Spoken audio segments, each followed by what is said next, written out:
Bonjour, c'est Charlotte Baris. Cette semaine, à la loupe, une actualité a retenu notre attention, la tempête diplomatique lancée par Israël au Moyen-Orient. Pas d'arrivée ni de podium, la dernière étape du Tour d'Espagne cycliste a été définitivement arrêtée après que des manifestants pro-palestiniens ont envahi le parcours avant le passage des coureurs à Madrid. Les images des manifestants pro-palestiniens qui envahissent le parcours de la Vuelta ont fait le tour du monde. Ces Espagnols protestaient contre la présence d'une équipe israélienne sur la course cycliste. Dans le même temps, l'État hébreu a intensifié ses frappes sur la bande de Gaza, donnant de nouveaux ordres d'évacuation et lançant une nouvelle opération militaire dans l'enclave.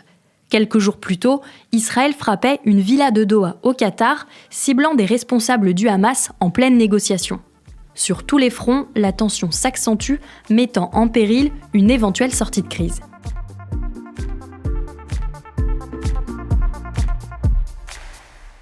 Pour comprendre ce qui se joue en ce moment dans le conflit entre Israël et le Hamas, j'ai appelé Corentin Pénarguéar, journaliste au service Monde de l'Express, spécialiste du Proche et Moyen-Orient. Bonjour Corentin. Bonjour Charlotte. Corentin, tu es justement à Doha pour suivre un sommet entre les pays du Golfe, car la frappe israélienne en plein Qatar n'est pas sans conséquences. Oui, en fait, cette attaque israélienne contre le Hamas sur le sol du Qatar, elle brise un tabou. C'est la première fois qu'Israël frappe un pays du Golfe. En plus, un pays qui est très proche des États-Unis, puisque la plus grande base militaire américaine de la région, elle se trouve au Qatar. Et le Qatar, c'est aussi le pays qui est au cœur des négociations avec le Hamas depuis 2012. Alors forcément, c'est un choc pour ce petit émirat qui se croyait à l'abri de toutes les attaques.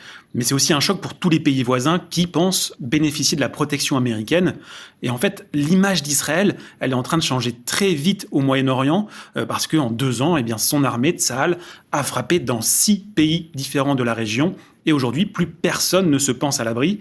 Alors c'est pour ça qu'il y avait beaucoup de dirigeants au sommet arabo-musulman organisé par le Qatar moins d'une semaine après ces frappes israéliennes à Doha. Il y avait Mohamed Ben Salman d'Arabie Saoudite, Recep Tayyip Erdogan, Abdel Fattah al-Sisi, Ahmed el-Shara, Mahmoud Abbas, et même d'ailleurs le président de l'Iran, Masoud Pezeshkian, alors qu'il y a 3 mois, l'Iran avait envoyé une dizaine de missiles vers le Qatar pendant la guerre entre Israël et l'Iran. Et pourquoi ces nouvelles frappes préoccupent autant les pays du Golfe ? Ces pays, ces monarchies, elles se rendent compte que la protection américaine, elle ne protège pas des missiles israéliens et donc ça leur fait peur. Il y a 1000 rumeurs qui circulent en ce moment au Moyen-Orient. On dit qu'Israël maintenant pourrait frapper Istanbul la prochaine fois parce que beaucoup de cadres du Hamas vivent là-bas aujourd'hui, qu'Israël pourrait aussi bombarder le Caire, voire même Riyad ou Dubaï. Et en fait, l'impression générale, c'est que Israël et surtout Benyamin Netanyahou n'ont plus aucune limite. Alors Donald Trump a dit qu'il était mécontent de ces frappes israéliennes au Qatar. Et malgré ça, Netanyahou a dit ensuite qu'il était prêt à tuer tous les dirigeants du Hamas où qu'ils soient, et qu'Israël pourrait même se transformer en super Sparte, en référence à cette cité militarisée qui vivait en autarcie pendant l'Antiquité. Corentin, ces tensions, j'imagine qu'elles ont des conséquences sur les négociations qui étaient en cours. Oui, pour l'instant, les négociations entre le Hamas et Israël sur la bande de Gaza, elles sont complètement interrompues. Il n'y a plus de contact entre Israël et le Qatar, donc plus aucun contact avec le Hamas. Les Qataris disent qu'ils n'ont plus confiance en Israël après cette frappe à Doha, et donc que c'est très compliqué de revenir autour d'une table de négociation. Ils espèrent d'un côté des excuses, pas forcément publiques, et un geste de bonne foi du gouvernement israélien, qu'en fait Netanyahou leur tende la main.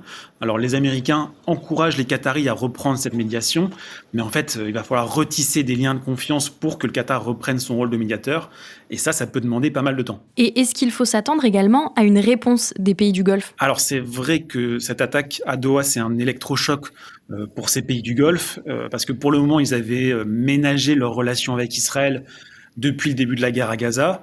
Aujourd'hui, on entend que le ton est quand même en train de monter, avec des lignes rouges qui sont tracées, notamment par les Émirats arabes unis, qui est un pays qui a normalisé ses relations avec Israël en 2020. Et on peut commencer à imaginer des représailles diplomatiques, mais en réalité, aucune décision concrète n'a été prise pendant le sommet à Doha.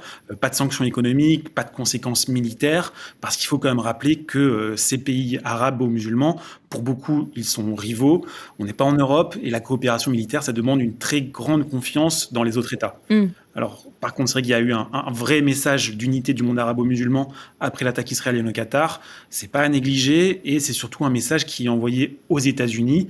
Ce sont les États-Unis qui doivent garantir la protection du Qatar et du Golfe en général. Ce sont aussi les États-Unis qui sont censés pouvoir parler à Israël, qui sont les seuls à pouvoir influencer le gouvernement israélien. Et c'est pas pour rien que le secrétaire d'État Marco Rubio a été envoyé à Jérusalem, puis dans la foulée à Doha, pour encourager tout le monde à reprendre les négociations et enfin peut-être obtenir un cessez-le-feu à Gaza. Corentin, dans quelques jours, la France va reconnaître l'État palestinien à l'ONU, avec plusieurs pays occidentaux. Est-ce que les récentes tensions qu'on vient de décrire pourraient changer la donne ? Alors, quoi qu'il arrive, la France va reconnaître l'État de Palestine le 22 septembre à l'ONU. Il y a une dizaine d'autres pays occidentaux comme le Royaume-Uni, le Canada, l'Australie qui vont aussi le faire au même moment, ça c'est sûr. Mais il y a encore certains qui hésitent à cause des tensions. On parle de la Corée du Sud, de Singapour ou de la Finlande. Après, ce qui est sûr, c'est que cette vague de reconnaissance de l'État palestinien, elle met une pression supplémentaire sur Israël, elle isole encore un peu plus Israël sur la carte du monde, et tout ce moment diplomatique, avec aussi la colère des pays arabes qu'on a vu au Qatar, eh bien, ça peut encourager les États-Unis et Donald Trump surtout à tordre le bras de Netanyahou pour enfin aboutir à un cessez-le-feu à Gaza. À l'inverse, ça peut aussi provoquer une escalade de la part d'Israël et l'annexion de territoires en Cisjordanie, qui est une vraie menace et qui serait un pas de plus vers le chaos au Moyen-Orient. Et on pourra suivre tout ça avec toi puisque tu te rends à New York pour couvrir cette Assemblée générale de l'ONU. Merci Corentin. Merci, à bientôt. Les articles de Corentin Pénard-Guéard et du Service Monde sont donc à retrouver sur notre site l'express.fr. Chers auditeurs, je vous souhaite un très bon week-end. Profitez-en pour rattraper les épisodes que vous auriez manqués et on se retrouve lundi pour passer de nouveaux sujets à la loupe.